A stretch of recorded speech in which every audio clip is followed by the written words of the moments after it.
I've never been to the Fringe before, but lots of my friends have told me I'm going to have a great time there. They've been many a time, so I'm really excited about it.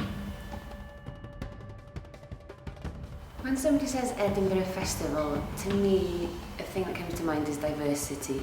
There'll be small companies, big companies, all kinds of theatre, and I think diversity is something that we celebrate now in the modern day, and that's why the Edinburgh Fringe is so wonderful.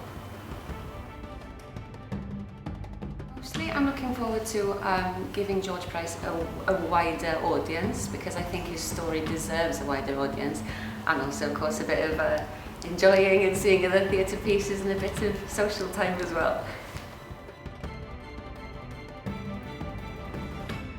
Check the Ceri, what's with Tilly to chdi,